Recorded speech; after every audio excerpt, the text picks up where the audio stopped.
I want to thank everybody for coming to the Pressure Pot. A few more minutes, I'll be straight. Keep your friends close, your enemies away. Somebody told me just forget about it. Fuck it, we too on now. Thank you, ladies and gentlemen, for coming on to the Pressure Pot. All right, I thank you, ladies, for coming, being a part of this. This is something that I want to do just to reach my goals. I want to touch people in the form of a podcast or a talk show, whatever. I want to be able to conversate about all different things. So enough about that. I'm going to introduce myself, and then we're going to go around and introduce everybody. Real quick, I'm a Wilmingtonian. All right, and when I say Wilmingtonian, I'm from Wilmington. I've lived here all of my life. Again, my name is Jakima Boykin. I do apologize for not saying that at the beginning. I work in the mental health field. I love kids. I love people. I do know that your childhood is a foundation for branching out, period. So, I don't know. Love on your kids. Be awesome. Like I said, I work in the mental health field. We're going to go around. Just introduce yourself. Tell me what you do for a living and your favorite cereal, just to take it off topic for a little bit. All right, let's go. All right. Well, hello. Thanks for having me. My name you. is Randy Fox, and I am co-owner of the Fox's Boxes, a restaurant on North 4th in the Brooklyn Arts District. And what was my favorite cereal? Is that what you just asked me? Favorite cereal, Mr. Fruity Pebbles. I knew that. Awesome. I didn't tell my knew that favorite. one. On neither show did I tell my favorite cereal. So my favorite cereal is Fruit Loops. Sorry. And Mrs. Bell.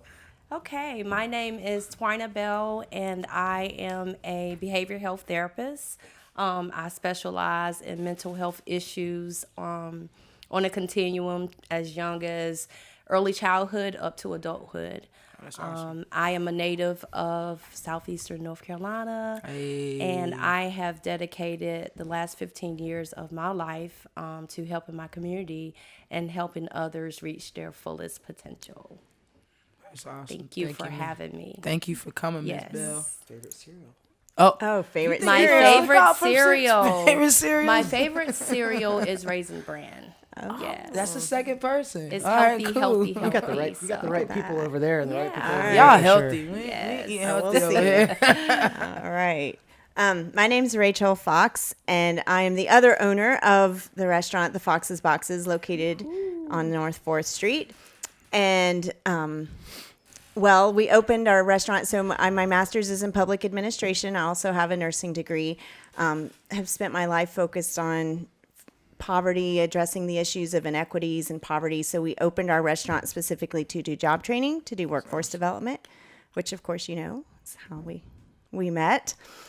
And we have had we've been open for a couple years now, and had lots of kids young adults go through our job training program, and got into jobs and into school. So we're pretty excited by that. But we're also a restaurant, and we stay very busy. So we're open for lunch and dinner.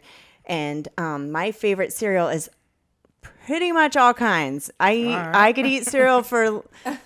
It's the She eats a go-to. lot of I eat a cereal. lot of cereal. It's my breakfast, lunch, and dinner. If I could be, I like to eat, let's see, what's at the house right now? Special K with strawberries and some Cocoa Puffs. All right, I like So- that. All That's right. good stuff. That's good stuff. Yay. All right. Well, I want to stay on topic. With working with you guys, Mr. and Mrs. Rachel Fox. I learned a lot with. I learned gentrification. I never knew anything about it. Being from Wilmington, and I want to build on it. I want to talk about it. Okay. It's awesome. It's not. It is. It's awesome because maybe it's awesome because you guys opened my mind up to it. Okay. All right, period. But just knowing that my people are blind about it is what makes me angry, or makes me want to reach out and like show them what to do, or just like, what are you guys gonna do? This is happening in our city. Come on, we have the money. Mm-hmm. People are buying stuff. Let's buy. It's ours if we want it. Go get it. Keep doing that. You know what I mean? Go get it. If I had all the money in the world, that's what I would do. I'd buy all the vacant spots. I don't know what I'd do with them, but I'd buy them. All right, so real big. That was big for me. Gentrification. I'm from the north side. My family's from the north side. There's a lot of upcoming things. as far as like the grocery stores and things like that. We're trying to build those things over here. But one question that I want to ask you guys, do you guys see that as a plus for gentrification? Like, do you guys see it as being a good thing, or do you see it like? You want to get me started on gentrification? I would love to get you started on gentrification. Matter of fact, let's start with you, Alright. because you're Well, the one that taught me about it. Well, yeah, we teach everybody that comes in our door. We try to teach everybody, not just our externs and our people coming in for job training, but the people that are moving into our neighborhood that are kind of causing the gentrification. So we would like to see more of what we call revitalization, like revitalize. I remind people all the time about the North Side. It was not a rundown place. It was, the railroad left. It became disinvested. People lost jobs. And that's when things started to go down. And then people come in with money and they buy up all that stuff and they sit on it for a long time because they know that a neighborhood like the North Side that is full of great spirit and all those things is going to revitalize someday. They know that. So they'll sit on those properties for a really long time until, agree. Now we've got condos that are going to be selling for $320,000 on 4th Street. I mean, my daughter pays less for rent in New York City than what some people are paying to live on the North Side. And when things like that happen, you kind of, it just across the line has an impact. It raises people's taxes. People can't stay in their homes. People get pushed. The grocery store, you know how passionate I feel about getting a grocery store on the North Side. And what'll happen is if it takes too long, because the big grocery chains will not come until they see that the median income is higher. Right. So they're not going to come to a low income neighborhood because they want more money in the neighborhood. So then your developers will say, well, we got to bring in these high price condos so that there'll be a higher income range and we can make it work. Well, by the time you do that, then the grocery store is not made for the people it was intended to. Your grandmother, your family grew up, was always been on the North Side. We have a lot of homebound, a lot of elderly, a lot of people who are never going to leave the North Side. We need to make a grocery store for them. We're sitting in the middle of an urban food desert, 3 miles and a bus transfer to the closest grocery. And so, because when the storm happened, people could not get food. And so from our restaurant, we took 3,500 meals out into the North Side. And the families had not seen anybody. They had no place to go.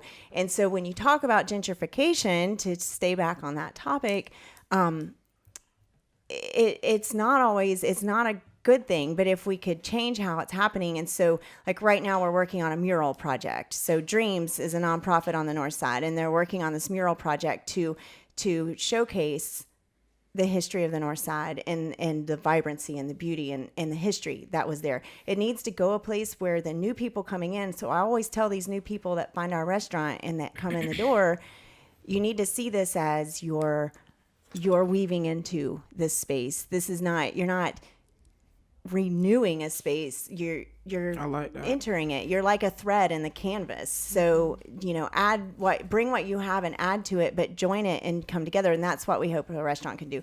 Told you I can go on and on, so I will stop talking here for a second. No, that's Well, right. there are That's a couple awesome. of things, that I would like to piggyback off of based on what you shared and the projects that you're doing, because I am a native of the area as well. And as you speak about all the positive things and all the opportunities that are right in front of our faces, however, we're not taking advantage of it, I feel like it's an opportunity to step up and step out. Yes. Hug your mic. All right. We want to be able to hear you. Right Miss here? Bell. You talking about some Have it good right here? things. Yeah, Okay. You good. You said make love Right to the mic, here. Miss Bell. Hold it. Okay. No, don't hold it. That wouldn't. So I feel like it's an opportunity to step up and step out. ma'am. It actually goes farther back, to the time when downtown, it was predominantly Black people, if we're going to talk about the people that are here in our history. And there were successful families. So a lot of the individuals, when you talk about the individuals that are here now, that are struggling and seem to not have access to things such as food and grocery stores. I feel like if we can begin to educate and really make them feel proud of where we come from and what that looks like and how that can be transferred over, into today's functioning, then you talk about empowerment. You talk about business owners, and you talk about, being able to step out and really contribute to the communities. And I think it starts, with what we're doing right now, having a conversation and bringing that together, because there are a lot of individuals in our community that they don't have a clue. They don't have a clue as to what opportunities are out there. So as a psychotherapist, in our community, because of the stress that's associated with the lack of clothing and food and shelter and resources in general, they end up on my couch traumatized, and looking at trauma and not really knowing how to deal with that trauma that is present today in their face. However, it's a long history that's associated with trauma in this community, and it's related to, economic growth and development, and where that started and where it transformed and where we are today with it. I like that. Both of you ladies have great answers when we speaking on gentrification. Mr. Randy, do you have anything to say about gentrification? Because you are a business owner too. I am. On the upcoming north side, man. Well, technically, I'm not. Technically, I'm the chief operating officer. I'm not the owner. So You're the man still with no, I think what both of the ladies just said was pretty eloquent in that you have to find a balance in all this, because as business owners, you have to have a certain level of clientele that can afford your business. I like that. But you also have to be able to figure out how to be a part of the community, so that you're not just coming in and taking over a neighborhood. For instance, what we do, we encourage everyone in the community to get together, whether it's African American, whether it's white, whether it's new residents or old residents. Try to create a space where everyone feels comfortable, and perhaps they all want to come together and sit at the same table and eat. Beyond that, it's just more about making sure that you're part of everything in the neighborhood that allows for empowerment. Yes, sir. That we're not, as a business owner, you're always building up the neighborhood and not taking away from the neighborhood, which I think is a challenge. I mean, even for us, it's been a challenge over the last couple of years, because it takes a long time to build trust. Yeah, I agree. Even if you have the best intentions in the world, it Yes. still takes some time to build trust within communities, especially when they look different or they come from a different place than you do. So it's a process. You guys want to piggyback off Yeah, anything real quick before I say think that, anything? I think that it's also important,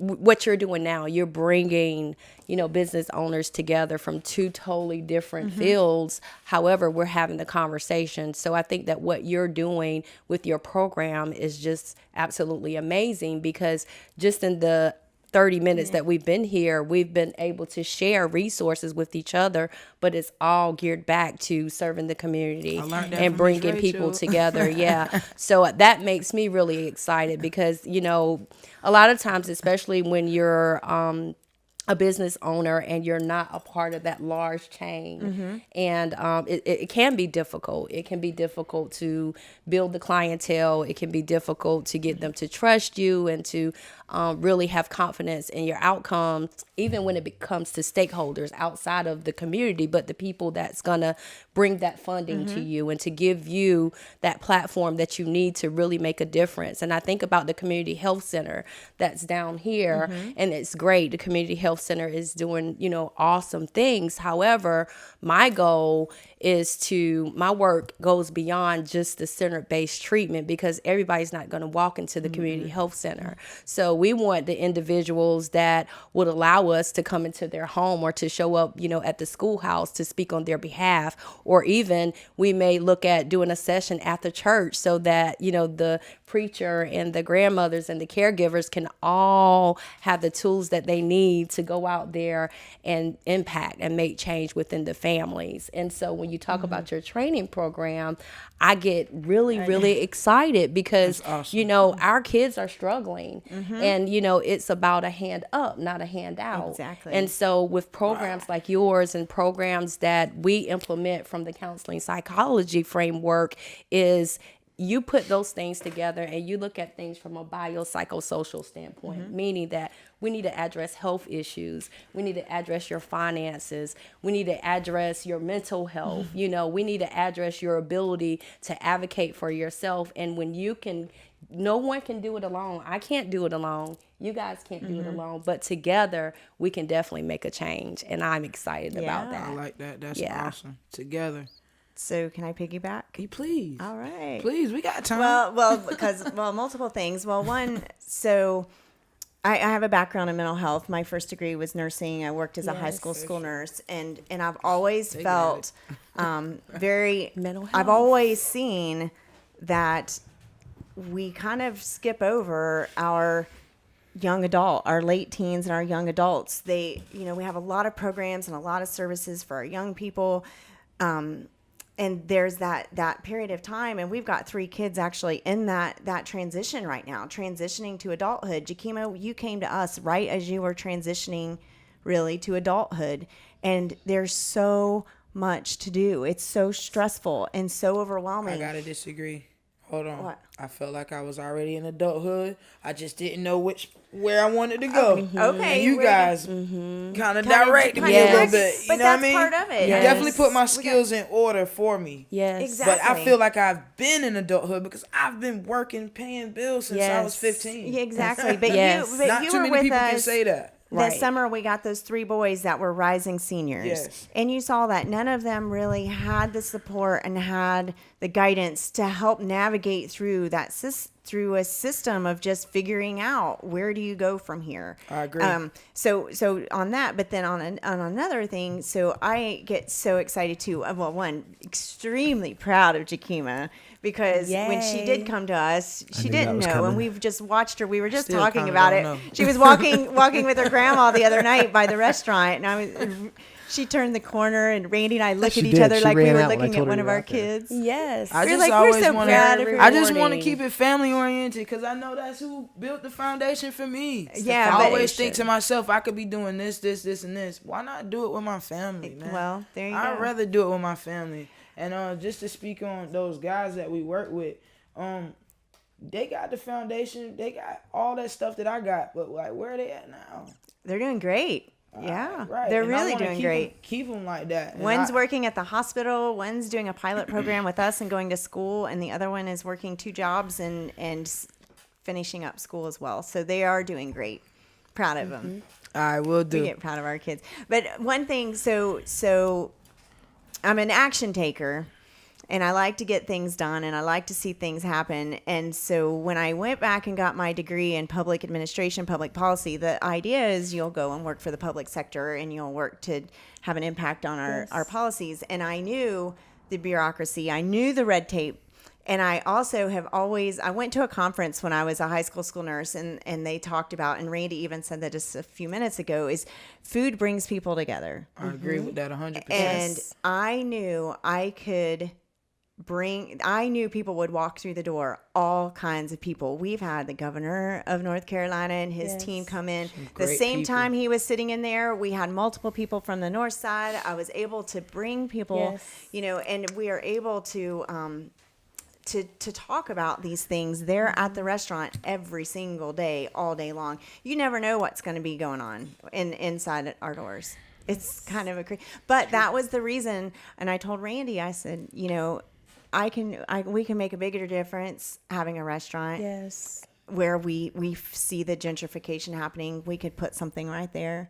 There's some things that we could do. And I knew I could get our leaders and our policymakers and our neighbors and things. I could get people in the door. And that's what we do every day. I can dig it. Beautiful. A hand up, not a handout. Yeah, that's what I feel. Yes. Wow. It's crazy because we were just speaking on that. A hand up, not a handout. Why not a handout? Not a handout, but like just a push. There's a lot of people around here that need that push.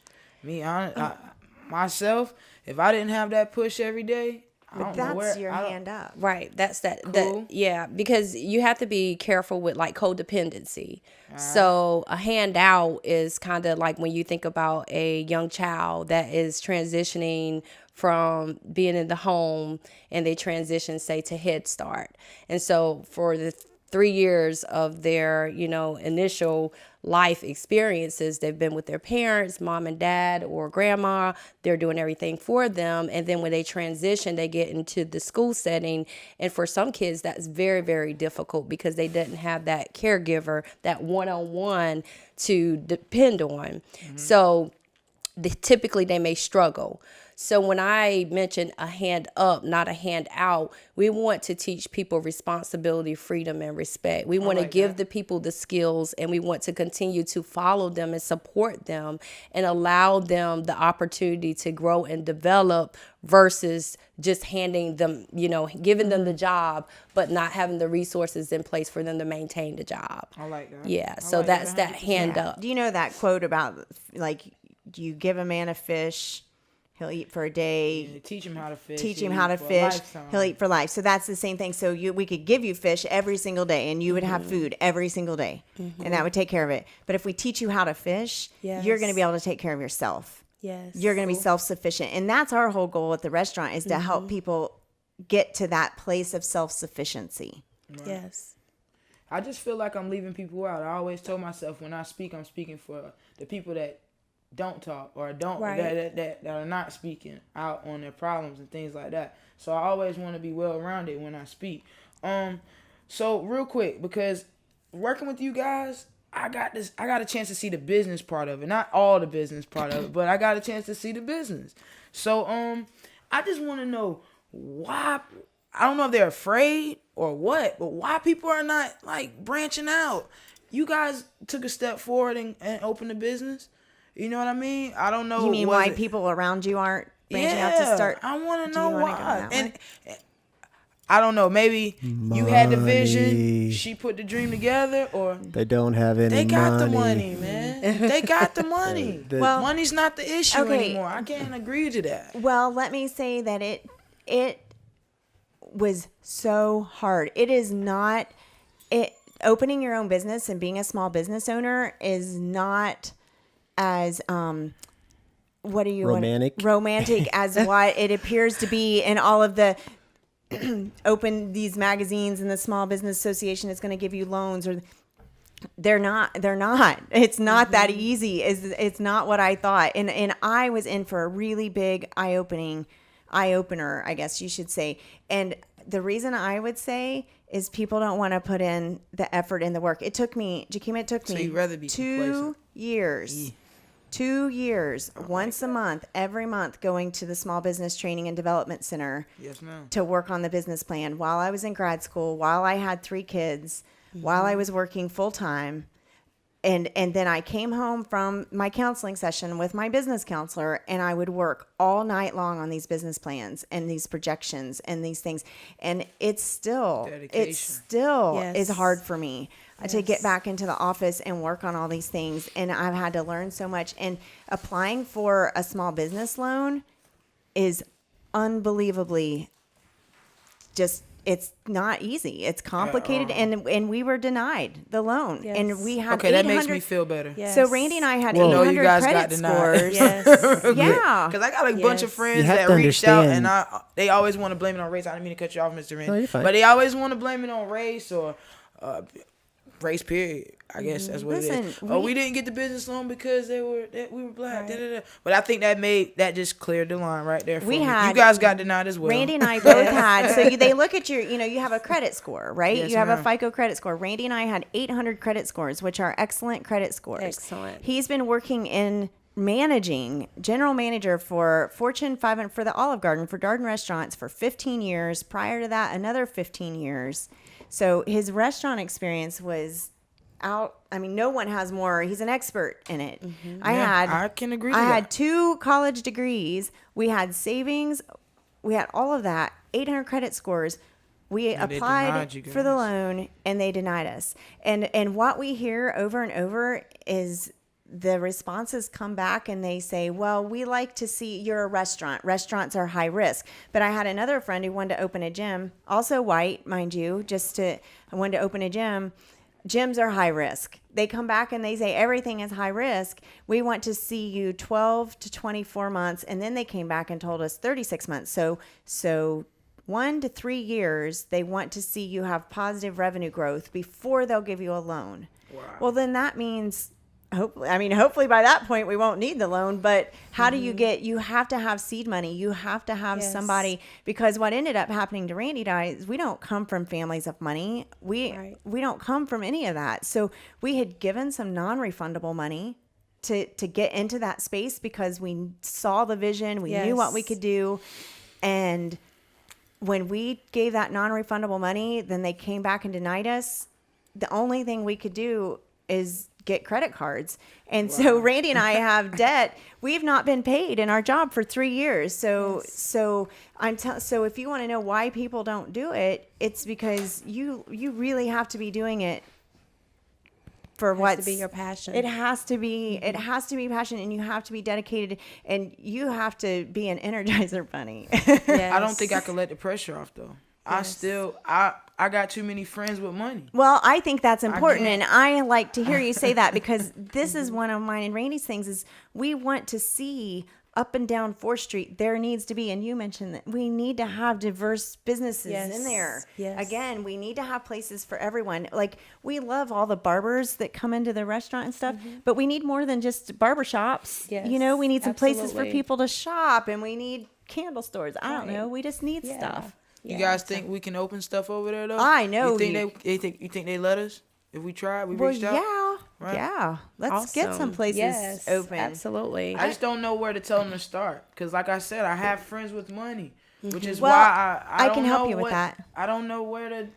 So Tracy need to have Jackson. oomph, for I don't know one. how much we should say other people's names, but the Chamber of Commerce, Yes, ma'am. the Wilmington Chamber of Commerce, has an African American entrepreneurship track that's led You by guys Tracy listening Jackson. to this? You said what? So- Repeat that for me. Yeah. So the Chamber of Commerce, I can get you, talk to me later. I mean, I can get you in touch with, there are people working to Yes, get the absolutely. African Americans community into, let's get some more businesses. So We need again, it. you guys, if you want to open your business, Miss Rachel just gave us a Yeah. great lead. And we've got some grocery store guys stuff are going watching. too that we need some Please, people to step up please. from the north side. We need some people to come forward from the north side who really want to the heart of manage the and city. help get this grocery store going, because we've got the task force and we've got some financial backers and different Yes. things, but we need the people who want to do that hard work that I was just telling you about, Yes. that Yes. want to work 80 hours a week Yes. to make it happen. So you find those people, send them to me, and I will get them connected with the right people. All right, I'm with it. All right, you guys. So we talked enough about gentrification.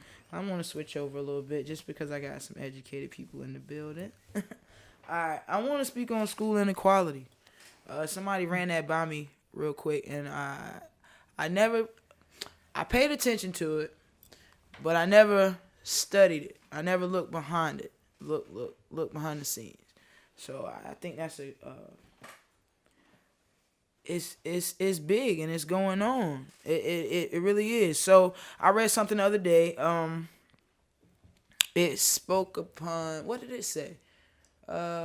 Schools with more money, better test scores. They take what did it say? Okay, schools with more money. They have better test scores, and they spend more money on the kids' education. Period. Yes. That's true. What? How? Why? Why is that so? So when you look at, to piggyback off of what you said earlier about being a school nurse, I was a school counselor before I became a practitioner. So I had the opportunity to, I know we have to connect, but I had the opportunity to work in the education system Yes, ma'am. for many years. And I think that it's about economic growth and development. It's about where the school is located. It's about the funding, that goes into the schools. So we all know about Title I schools. And most of the time, the Title I schools are the schools that are typically, in low-income areas. Test scores are very low, free and reduced lunch. And those are the schools that may end up with a limited amount of staff and teachers because their budget doesn't afford them the opportunity to have that. I worked in one school where the principal had to make a choice. Okay, am I going to have a school counselor or am I going to have an assistant principal? But you can't have both. And so when you look at the limited resources, starting off with even the staff, some of the other schools that may have more funding and more slots available, they tend to attract the teachers and the staff members that tend to have more years of experience versus you may have a Title I school that may have, first year, the majority of the staff that sometimes, does not represent the dynamics and the diversity within the school that are first year school teachers. They're just getting started off. They don't have the mentors in the building in place. And so they show up and they do what they can with the school, the tools and the equipment that they have. But that's a barrier to education. That's a barrier to the issues that we face within the school setting. And as a result, the kids, they miss out. And I was just about to ask that question. Do you guys think that's fair to the kid though? I don't know. No. It's not No, fair it's to the not- kid. it's not fair So to we the know kid. that information and we not doing anything about it. It doesn't even matter. Well, I think getting the other side of the room probably is more qualified to speak on this than I am, but people tend to. It all goes back to the same thing we talked about earlier with gentrification. It's about voices, and it's about if it matters to you, then it'll matter to them, kind of thing. And I think a lot of times these neighborhoods that people What you just mean? don't care about. What you mean when you say it matters? If it matters to us, If it matters to the kids and the parents, and Yeah. if it's like writing people off, and if you cool with that. can make people understand and get your voices heard, the hand up, lifting so real people quick, up. I mean cut you off, but what I got from that is basically they do less funding and just whatever at these schools over here because we don't care. All right? Not because Yeah. the people don't care, because they don't care about the people that are making these That's decisions. awful, man. Well, voting. And that's what I was saying. If So a you lot don't of vote, and my school board members know that, well, that's not my constituency. They don't vote for me. They're not even going to go vote. Why would I listen to what they have to say? Or if the parents, because of their socioeconomic situation, work 2 jobs or 3 jobs or working and can't come to school meetings or can't have that voice that they want to have and advocate for their child, then those things just go unsaid and you unnoticed. can't get to the polls even. I mean, there's We- so many. So remember when, when you came to we said people who have barriers to getting jobs. Yeah. People who have barriers to getting jobs. They have barriers for many things. Like I agree. for getting, and I've talked to some of our North Side neighbors who don't vote because they don't feel like anyone has their best interest. I got a lot of people like that. And it there is one better than the other. I mean, I'm not gonna go talking politics, but to you have to kind of look at who's going to support the policies who's going to put your interest ahead more than the other. I mean, you have to really and voting, I mean, especially for your school board members, local level voting. And then figuring out, I sit on the advisory board at DC Virgo, which is our school here on the north side, and they do struggle to get parents to attend and families to attend things, but it's because they're working in this toxic stress and the stress of everything. So we All have to ties meet together. people, and that's I try to say that. I try to speak up and say those things. We got to meet people where they are. I Yes. loved what you said. Meet Yes. people where they are. Yes. And, you know, and I say, come to the restaurant. You know, it was during Hurricane Florence that all these people flooded into the restaurant doors. And that's when we really were able to build trust, and people saw that Yes. we're here. We'll speak as loud as we can for you. But the schools and the people running the schools and the school board that determines, and then the PTAs, the don't get me started, because as our kids were in elementary school, we had our PTA raised something stupid like $60,000, and every classroom was getting digital cameras and every this and this, and our kids we didn't have that stuff at our house. We came down here, went to Dreams. These kids were going to Gregory and going to Virgo, and their PTAs had like $6,000. I mean, it was Yes. such a Well, that shouldn't be. Even if you look at like the Targets and the Wow. Harris Teeter programs where you can donate, part of your purchase goes to the school, and Yes. if I shop at Harris Teeter every week and spend $500 and I say I want that money to go to my kid's school, and you shop at Harris Teeter every week and spend $50 and Or say I you want can't that get to money, the grocery 'cause you're you don't never have one. going to. So it's like the rich get richer mentality. Yeah.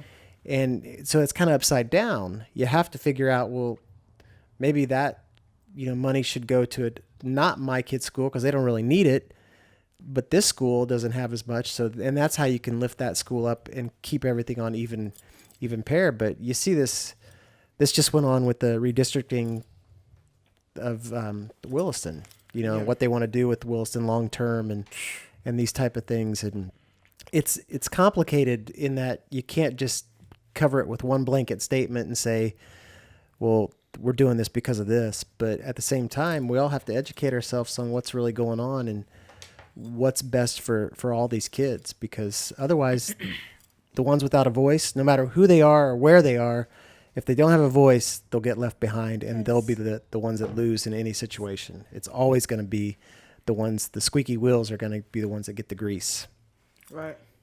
I feel like I'm their voice. I apologize. Yes. No, don't apologize. Don't ever Just apologize. Never apologize. I definitely Yes. feel like I'm a child's advocate. You need to be- 20%. Yes. You need to be an advocate for your Yeah. neighbors too, your neighborhood, and your. And we need to It starts teach with the kids, though. the self-advocating. Honestly. We need to teach, I just like like that. we taught you, Yes, sir. and we teach all of our kids through the externship Adults. program. Young adults, I'm sorry. I got to stop calling them kids. Dun, But dun, dun. as we teach our young adults, Yes, you sir. know, the idea is for you to learn how to advocate for yourself, just like that like that. codependency develops otherwise. Yes. And then we're just enablers. Cool. Yes. I'm cool with that. So, where do I begin? Cause I feel like I'm a child's voice. I'm a child advocate. I'm their voice. So I don't know where to begin with, like making that difference with the schools, man. Cause it's already known. It's in writing. The fact that the schools with more money are gonna have better education. You know what I mean? So I want them to get. I want everybody to get that education. And I feel like right now they're not getting it. So I don't know where to begin. Right, right. I think it's very important when you talk about like being able to advocate for the families. So what I've learned in my over 15 years of being a social advocate and a child therapist is that